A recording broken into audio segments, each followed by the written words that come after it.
Assalamualaikum warahmatullahi wabarakatuh. Selamat datang kembali di channel Joran Bambu 71. Oke, bagaimana kabarnya teman-teman semua, teman-teman para pembudidaya ikan. Khususnya di sini saya akan membahas tentang kesalahan yang sering dilakukan oleh pemula terkait dengan budidaya lele ya. Sering gagal itu karena ada beberapa faktor ya. Oke, yang pertama saya bahas dulu yang pertama. Oke, yang pertama ini adalah pemilihan bibit ya. Biasanya bibit kita dapatkan dalam kondisi yang kurang sehat, dan ada kemungkinan di tempat kita atau di tempat penebaran kita akan menjadikan kendala yang cukup berarti karena bibit ini adalah pondasi utama untuk selanjutnya, begitu ya teman-teman ya. Jadi kita sebaiknya memilih bibit dari pedagang atau pembudidaya profesional yang sudah terbukti bagus ya, seperti itu ya teman-teman ya. Jadi bibit tidak boleh sembarangan kita dapatkan dari mana gitu ya, asal usul bibit harus jelas begitu. Seperti kalau di daerah sini biasanya indukan bersertifikat, nah, itu biasanya seperti itu. Ada kemungkinan nantinya bibit akan bagus dan akan menghasilkan kualitas atau output yang cukup maksimal. Oke gitu ya teman-teman ya. Jadi pertama adalah bibit, kemudian yang kedua adalah pemilihan kolam atau tempat ya. Tempatnya harus terbuka seperti ini ya. Alangkah baiknya jangan sekali-kali berbudidaya ikan, khususnya lele ya, atau ikan apa saja sebenarnya ya, di tempat yang banyak sekali di atasnya tumbuh-tumbuhan yang rimbun seperti itu. Apalagi di situ di atasnya pohon bambu atau pokoknya pohon yang rimbun, karena daun-daunnya akan jatuh dan juga akan menghambat sinar matahari akan menuju ke kolam ini ya. Jadi tempatnya terbuka seperti ini ya teman-teman ya. Jadi nanti di sini ikan akan leluasa untuk hidup dan berkembang dengan maksimal. Jadi tidak ada kendala, mungkin penyakit juga tidak mudah menyerang gitu ya teman-teman ya. Oke, yang kedua adalah kebersihan ya. Jadi sebelum kita tebar bibit itu tentunya kita bersihkan kolam, apalagi banyak lumut-lumutnya itu kita kosoki atau kita bersihkan yang bersih sekali. Dan nanti tahap yang berikutnya adalah pengisian air atau pengondisian air. Biasanya air akan siap untuk ditebar ikan itu setelah kita beri beberapa tahapan ya. Adapun tahapan yang gampangnya itu adalah fermentasi yang menggunakan E4. Mungkin nanti di video berikutnya akan saya bahas bagaimana cara ngasih E4 ke dalam kolam ini ya. Jadi mungkin di fermentasi atau kita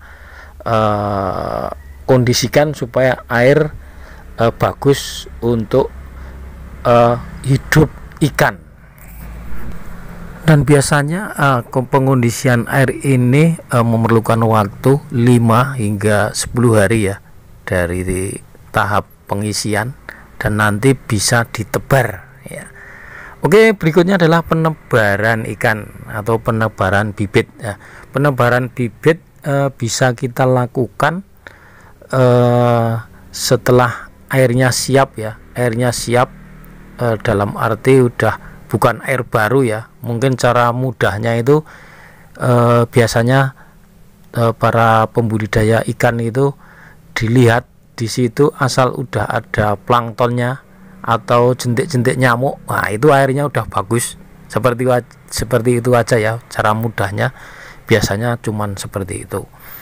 Oke, berikutnya adalah pemberian pakan ya. Jadi pemberian pakan ini sangat menentukan laju pertumbuhan ikan.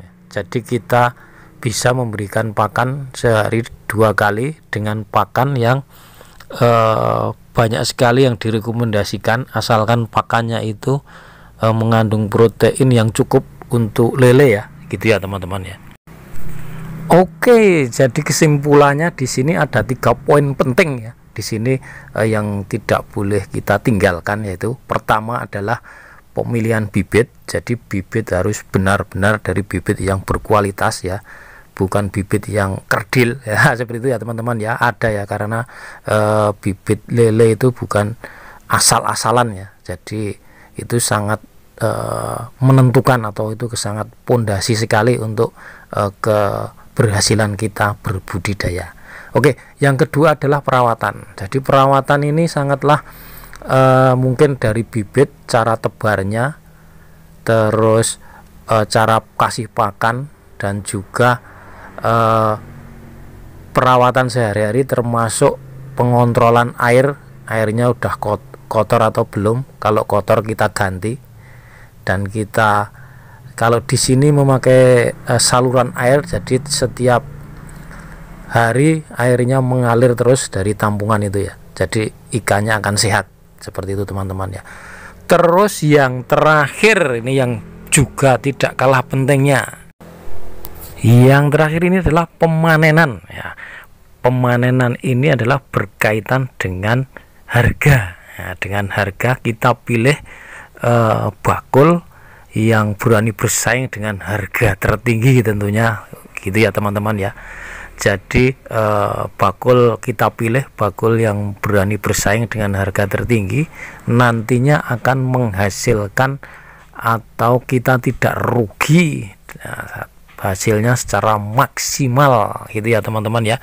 Kira-kira cukup itu ya yang bisa saya sampaikan sebagai gambaran untuk berbudidaya lele supaya kita tidak rugi. Oke, terima kasih sekali atas atensinya sampai saat ini. Monggo silahkan subscribe, karena subscribe itu gratis ya teman-teman. Ini biar video ini genap 8 menit, monggo disimak ini yang panen gitu.